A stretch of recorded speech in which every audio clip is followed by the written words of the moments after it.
Hello everyone, welcome to Veen's Kitchen. ఈరోజు వీడియోలో meal maker కర్రీని ఎలా ప్రిపేర్ చేసుకోవాలో చూద్దాం. ఈ కర్రీని రైస్, రోటీ, చపాతీ దేంతో తీసుకున్నా సరే చాలా టేస్టీగా ఉంటుంది. ఇలాంటి మరిన్ని రెసిపీస్ కోసం వీడియో కింద ఉన్న రెడ్ కలర్ సబ్స్క్రైబ్ బటన్ ద్వారా వీన్స్ కిచెన్ ఛానల్ని సబ్స్క్రైబ్ చేసుకోండి.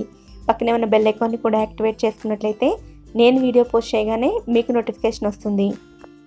ఈ మీల్ మేకర్ కర్రీని ప్రిపేర్ చేసుకోవడానికి ముందుగా మిక్సీ జార్లోకి 2 మీడియం సైజ్ ఉల్లిపాయలను ఆయిల్లో బ్రౌన్ కలర్ వచ్చేంత వరకు ఫ్రై చేసుకుని తీసుకోవాలి.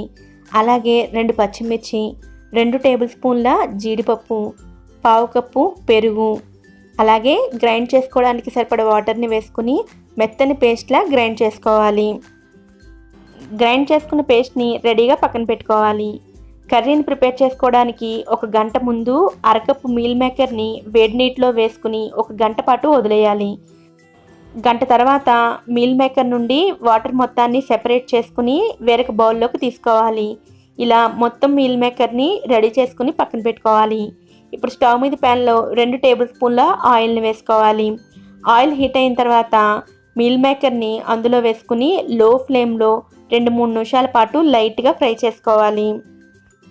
వీటిని మరీ ఎక్కువగా కాకుండా కొద్దిగా పచ్చివాసన పోయేంత వరకు ఫ్రై చేసుకున్న తర్వాత వేరొక బౌల్లోకి తీసుకుని రెడీగా పక్కన పెట్టుకోవాలి. మళ్ళీ ఇదే కడాయిలో 1/2 కప్పు వరకు ఆయిల్ని తీసుకోవాలి. ఈ కర్రీకి ఆయిల్ కొంచెం ఎక్కువగానే పడుతుంది. ఇందులోనే 1 టేబుల్ స్పూన్ అల్లం వెల్లుల్లి పేస్ట్ వేసుకుని అల్లం వెల్లుల్లి పేస్ట్ పచ్చివాసన పోయేంత వరకు ఫ్రై చేసుకోవాలి.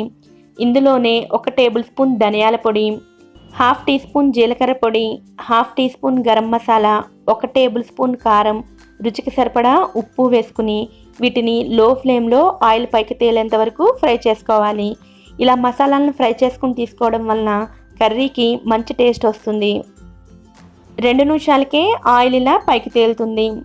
మిక్సీ జార్లో 3 టమాటాలను గ్రైండ్ చేసుకుని ఆ ప్యూరీని కూడా ఇందులో వేసుకుని లో ఫ్లేమ్లోనే ఈ టమాటా ప్యూరీ పచ్చివాసన పోయేంత వరకు ఫ్రై చేసుకోవాలి. టమాటా ప్యూరీని కూడా ఫ్రై చేసుకున్న తర్వాత ముందుగా గ్రైండ్ చేసుకుని ఉంచుకున్న ఆనియన్ పేస్ట్ని ఇందులో వేసుకుని బాగా కలిసేటట్లు మిక్స్ చేసుకుని ఆయిల్ పైకి తేలేంత వరకు మధ్య మధ్యలో మిక్స్ చేసుకుంటూ ఫ్రై చేసుకోవాలి. 3-4 నిమిషాల పాటు ఫ్రై చేసుకున్న తర్వాత ఆయిల్ రిలీజ్ అవ్వడం స్టార్ట్ అవుతుంది. అప్పుడు ఇందులో 2 టేబుల్ స్పూన్ల చిక్కటి చింతపండు రసాన్ని వేసుకుని ఒకసారి మిక్స్ చేసుకుని ఇందులోనే ముందుగా రెడీగా ఉంచుకున్న మీల్ మేకర్ని అలాగే 1/2 కప్ వాటర్ని వేసుకుని మొత్తం అంతా కూడా బాగా కలిసేటట్లు మిక్స్ చేసుకుని ఆయిల్ పైకి తేలి గ్రేవీ కన్సిస్టెన్సీ వచ్చేంత వరకు కూడా లో టు మీడియం ఫ్లేమ్ అడ్జస్ట్ చేసుకుంటూ కుక్ చేసుకోవాలి. ఒక్క విషయాన్ని అయితే ఖచ్చితంగా గుర్తుపెట్టుకోండి, మీల్ మేకర్ని కర్రీలో వేసే టైంకి కనీసం గోరువెచ్చగా ఉండేటట్లు చూసుకోండి. అప్పుడే గ్రేవీని మీల్ మేకర్ బాగా అబ్జార్బ్ చేసుకుంటుంది. కర్రీ నుండి ఆయిల్ రిలీజ్ అవ్వడం స్టార్ట్ అయిన తర్వాత సన్నగా తరిగిన కొత్తిమీరని వేసుకుని బాగా కలిసేటట్లు మిక్స్ చేసుకుని ఇలా కొంచెం గ్రేవీ కన్సిస్టెన్సీ పల్చగా ఉండగానే స్టవ్ ఆఫ్ చేసుకున్నట్లయితే చల్లారేసరికి కన్సిస్టెన్సీ మరికొంచెం దగ్గర పడుతుంది. ఇలా ప్రిపేర్ చేసుకుని ఈ మీల్ మేకర్ కర్రీ రైస్, రోటీ, చపాతీ దేంట్లోకి తీసుకున్నా సరే చాలా టేస్టీగా ఉంటుంది.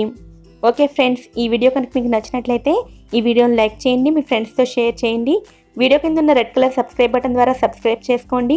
పక్కనే ఉన్న బెల్ ఐకాన్ని కూడా యాక్టివేట్ చేసుకోండి. Thanks for watching.